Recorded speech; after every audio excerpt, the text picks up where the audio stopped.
There we go. Welcome to Unity Fort Worth.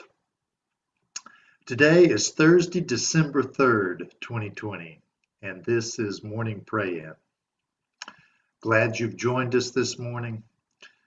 It's a beautiful day in the neighborhood, so to speak. It's a little chilly in my part of the woods, um, but nonetheless, uh, one of those crisp, beautiful mornings. So thank you for joining me in Pray In.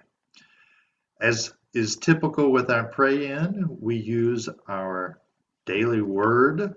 Let me add that to us in the chat. You can see where you might read along if you'd like to read along. But this is where we access the daily word each and every day. There's a free version there if you'd just like to utilize the daily free version. So reading today, our word for the day is compassion. I am a source of compassion. Let me enter that affirmation for us. It says, I am a source of compassionate understanding. Let's say that together. I am a source of compassionate understanding. All the world's people want to feel seen and heard and to be loved and accepted.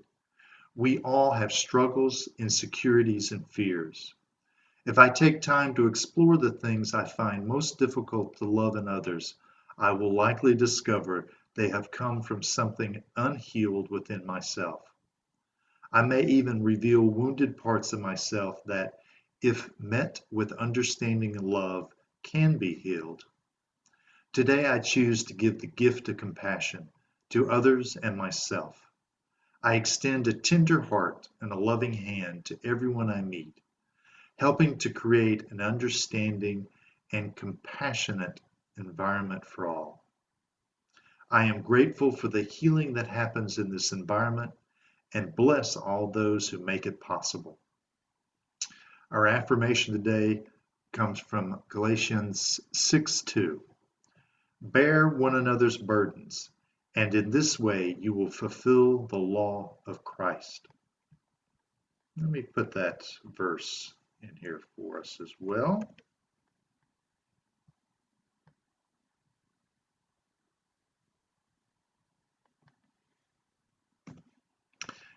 And returning to our affirmation, I am a source of compassionate understanding. Together, I am a source of compassionate understanding. So,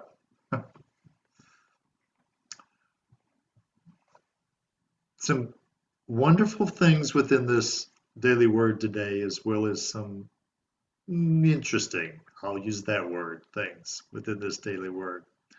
First thing I'll start with is looking at our verse today, to bear one another's burdens. Because when I read that, you might say that to bear one another's burdens is the epitome of compassion, to take this burden on for someone else, I'll bear it for you. Yet, that isn't the way Charles Fillmore, the co-founder of Unity, writes about that, because he asks the question, well, how do you bear another's burdens? And his response is, we bear one another's burdens by realizing that the Christ in each one of us is the great bearer for all. Let me get at that here. We bear one another's burdens by realizing that the Christ in each one of us is the great burden bearer for all. So it's our recognition of another as the Christ, as divine man, with the potential perfection of being the offspring of God, of being divine ourselves. So this recognition of the Christ is the fulfillment of the law, and law being that faculty of mind that holds every thought and acts strictly to the truth of being, regardless of the circumstances and the environment. So it's what helps us hold our thoughts and act to the truth that we are divine and that there is this connection between what we think, how we hold our image and impression and belief and faith in the world, and how that unfolds for us in our lives. So, taking this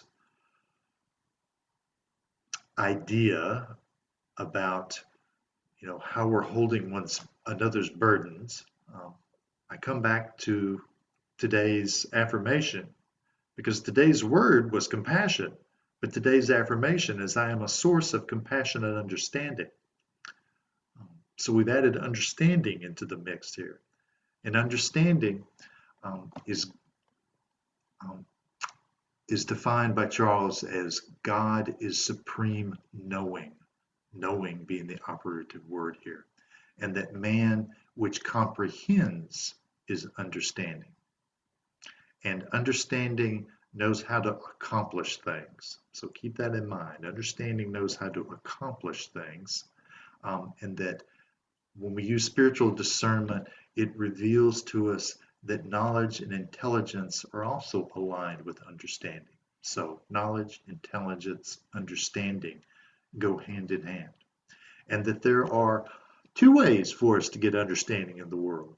We can follow the guidance of spirit, that's connecting with our own deep divine nature, or we can go into the world of hard knocks and just learn from experience. Again, to me, an important key here that we recognize a way that we can get understanding is through guidance, spiritual guidance, but also through experience. So I think it's important to recognize here that knowledge, intelligence, and experience can aid us in gaining understanding. Being that this is December and this is the holiday season, what about Ebenezer Scrooge? For those of us that like to watch that in the holiday seasons, you remember Ebenezer? Ebenezer is a character of Charles Dickens in The Christmas Carol, and he's the old miser, loves his money, can't get a penny out of him for anything, and he's the great bah humbug when it comes to Christmas. But that whole story is this really great story of redemption and transformation for Ebenezer, because he's visited by ghosts, and they bring to him and remind him about the hope and joy of Christmases past, but also the harsh realities of the suffering and people in the community in the present day Christmas. And they also give him a glimpse of Christmas futures in which he gets to see his own grave and learn of his own horrible reputation. So through all these interventions of the ghosts, he becomes a new man, a man of compassion, and he seizes upon opportunities to relieve the pain and suffering of his family, friends, employees, the community, anybody he can get his hands on, so to speak. And by the end of the story, the man that we know as Scrooge, who we now use that word to define someone that's that miser, that Scrooge, he's learned empathy and compassion for others, and knows that he can make a positive difference in his own life, but in the lives of so many others. So he learned compassion. And compassion for us, let me put this over here in our chat, because Charles Fillmore tells us that human compassion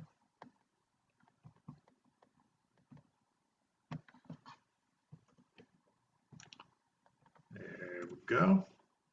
Human compassion is a characteristic of love and mercy prompted by an understanding heart. Yet our spiritual understanding is beyond love and mercy and is a quickening of the spirit within. And that spiritual understanding is the ability of the mind to apprehend and realize the laws of thought and the realization of ideas. So I'll offer that really here we're talking about that it's the ability to apprehend and realize, our divine connection. for us.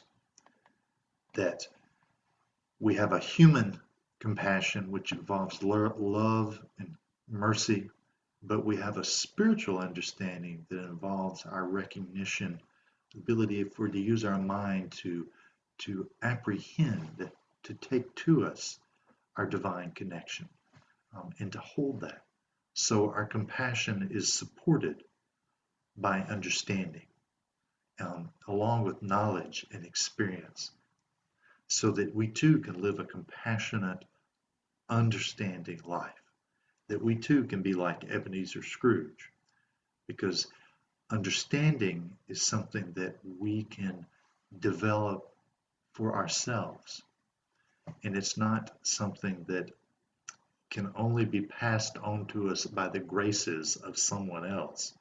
It is something that we too can embody, that just like Ebenezer's evolution, we too can deepen our awareness of not only our human compassion, but our spiritual compassion, that we can move into a place that we are truly comprehending the world as it is, and being that recognizes that we can bear one another's burdens, we can aid another's burdens, not because we're taking on their burden, but because we're clearly recognizing and seeing the Christ that they are, and thus knowing that that Christ can handle any of that burden, that situation, that experience in their life, if seen and approached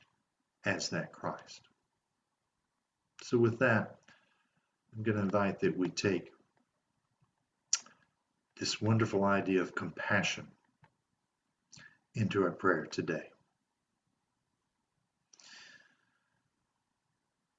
So, claiming compassion, setting our intense focus, our intention upon compassion, that as we move into prayer, allowing ourselves to recognize that as we relax our bodies, we relax our minds, and that we move ourselves deeper into the recognition of our divine nature, that there is one offspring of divine mind, and that we are that expression of divine mind here, you and I. And that as we bring our ability to hold our attention on that we grow that awareness, we strengthen that awareness, we expand and embrace more thoroughly that awareness of the truth of who we are. And in that concentration and then realization, we are known as that divine nature, and that we see the world through the eyes that know the world as divine, and that we take this loving, mercy, compassionate filled being into the world, and that our prayer requests and those that our families and our friends and the world are embraced in that same compassion, holding for them that Christ awareness, knowing the truth that we know for ourselves, we know for them, that they too, all burdens can be borne by the Christ. They can be handled truly by the source of their being. And that we know that the world then is a better place, bested by this recognition, and bettered by us holding that for ourselves and for humanity. And we're grateful that we have the opportunity to be that source of recognition, to seeing the world as the Christ, and being those that help the burdens of the world be a little less burdensome. And with that, we say thank you, and so it is. Amen. Thank you for joining me today. Hopefully you'll go check out unityfortworth.org for their December, there are new happenings, new things taking place at Unity Fort Worth. Few things that'll be happening in the Peace Garden through this month. Most certainly things that are online in our digital world, but some new things that you might want to check out. So please go check those, check the calendar, maybe check the blog, see what else is taking place at Unity Fort Worth. Again, thank you for being here. I look forward to seeing you soon. Have a wonderful, blessed, and hopefully not too chilly week.